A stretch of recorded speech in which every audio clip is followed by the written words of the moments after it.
Magandang araw sa ating lahat. Welcome back, Rampage Motovlog. So, ngayon, may share naman ako sa inyo, no? Tungkol pa rin kay Tatay Digong kasi yun ang sinusubaybayan natin ngayon eh. Dahil talagang mahal na mahal natin yung tao na yun. Eh, bakit kasi yun ang hinahabol nila? So, ngayon, i-share ko sa inyo. Isang video ni Senator Bato, galit na galit. So, ngayon, hindi na tayo magpatumpik-tumpik pa, diretso. Panoorin natin at sana itapusin nyo ang video para makita nyo kung gaano nakagalit yung mga tao. So, ngayon, ito, panoorin nyo.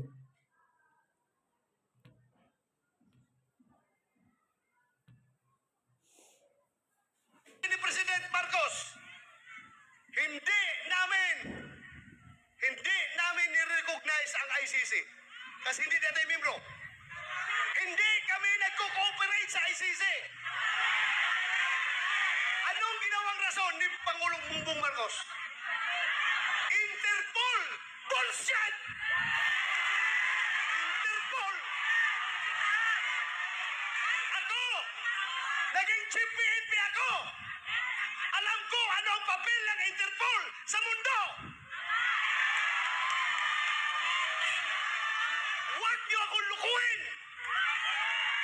Commitment sa Interpol! Bullshit! Interpol! Presidente ka! Presidente ka ng Pilipinas!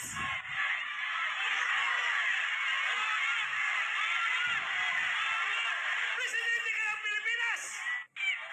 Presidente ka ng Pilipinas! Magpa-pressure ka sa Interpol? Ha? Pero lumalabas, mas gigil na gigil, mas atat na atat sila kaysa Interpol, kaysa ICC. Atat na atat sila na ibiyahe si Pangulong Duterte. Bakit? Diba? Diba? Katungkulan na ating gobyerno ayon sa ating konstitusyon to protect, to serve and protect the Filipino people. Sino siniservisyohan niya? Yung mga dayuhan, hindi ang Filipino people. Kasi ang Filipino people, yun ang pinadala niya doon sa dahig. Alam nyo, habang kinakarga siya sa aeroplano, nag-struggle sila doon. Wala na ko ibang magawa. Dahil nandun ako sa Davao, kino-coordinate ko yung ating yung petisyon na ginagawa natin na hindi nakahabol. Hindi ako sumama sa Hong Kong dahil sa gabi na yon, alas 3 sa madaling araw dapat ang biyahe ko papuntang Hong Kong. Pero mayroong nag-leak sa akin na impormasyon. Hindi pa rin tulog ang Diyos. Nagsabi na, sabihan mo sila na may warrant na si President Duterte at si Bato. Uhulihin sila pagbalik nila dito, galing sa Hong Kong. So tinawagan ko si Bingbong Villaldia. Sabi ko, sir, meron ng warrant. Hindi na ko habol dyan. Asikasuhin ko na lang yung petition natin dito. Petition for certiorari and prohibition. Kinordinate ko yung ating mga abogado, sila Atty. Torion. Pero nung kinarga na siya, wala na ko, ano bang gagawin ko? Alam yung nagawa ko? Naghanap ako ng tao na kakilala yung piloto ng eroplano. Pinasabihan ko yung piloto, sabihan mo! Sabihan mo, pag gawin niya yan, ibiyahin na si Pangulong Duterte. He will go down in history as the pilot na naghatid sa pinakamabait, pinakamahal na Pangulo doon sa dahig. Kaya sabi ko, merong nagko-communicate sa amin dalawa eh. Sabihan mo, Pagdalahin niya si Pangulong Duterte doon, mananagot siya sa taong bayan. Mananagot siya.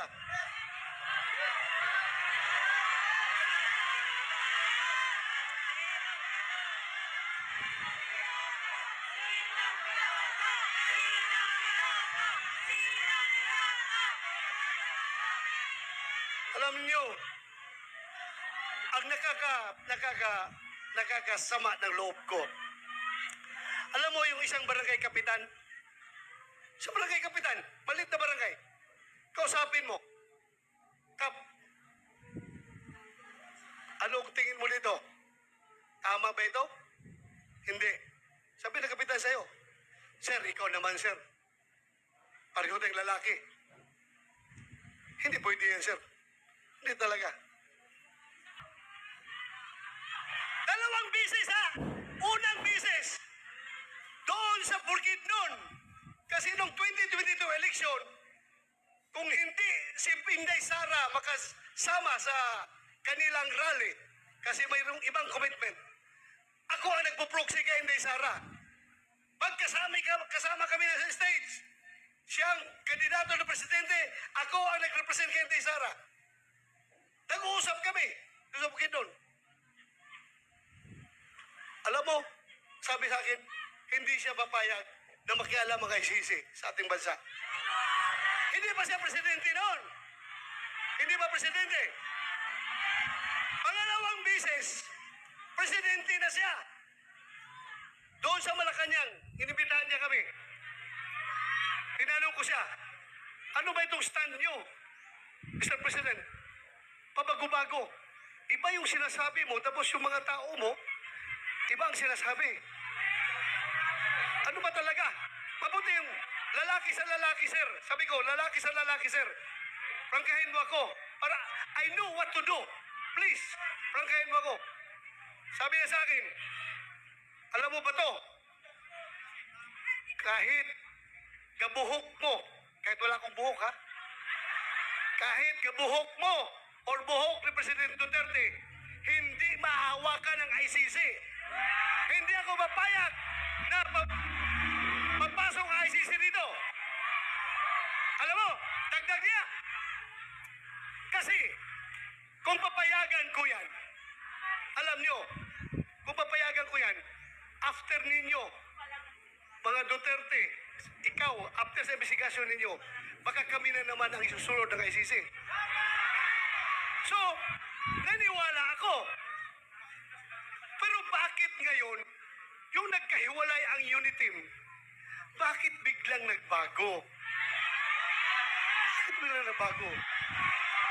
Halata na itong lahat, ang ugat nitong lahat, ay kasakiman sa poder ng gobyerno. Ayaw nila na papalit si Vice President Inday Sara sa 2028 para maging presidente. Sinimulan nila yan sa People's Initiative. Doon nagsimula. Nagka-litsi-litsi ng Pilipinas. Ngayon, anong nangyari? Saan pupunta ang Pilipinas nito? Wala. We're very much divided. Mabuti sana kung ang division ay 50-50. Hindi ako statistician, pero alam ko, ang division ay nasa 80-20. 80 tayo, 20 lang sila. Pero yung 20 na yan, sila may hawak ng poder ng gobyerno, kaya tayong 80, kaya tayong majority, tahimik lang ang mga tao dahil nagtitimpi lang ang mga tao. Nagtitimpi lang mga tao. Anywhere I go, Luzon, Visayas, Mindanao, magsabi lang tao sa akin, Sir, sabihan mo yung kasama mo sa Team Suka. Sige lang, sir. Tiis lang kayo. Basta kami, sir, alam namin what to do. Alam namin, sir. Basta kami, makita na lang natin sa baluta kapag kami bumoto. Magugulat na lang kayo kung anong magiging resulta. Ako na may naniniwala. Dahil hindi man ako nakiusap sa kanila. Hindi ako nakiusap sa kanila. Sila kusang kusang loob na lumapit sa akin.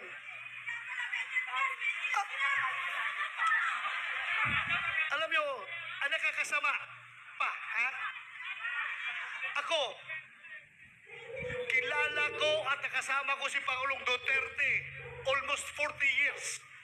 39 years, more than 39 years, magpo 40 years na kami magkakilala. 1986, pag-graduate ko sa PMA, pagdating ko sa Davao, vice mayor pa siya noon. Kami parehong lalaki, puro action man. Pagdating sa Gira doon sa NPA sa Davao Region, ako palagi ang nangunguna sa Gira. Ako palagi ang nangunguna. Siya naman ay piskal pa noon. Naging vice mayor nung inappoint ni President Cory Aquino.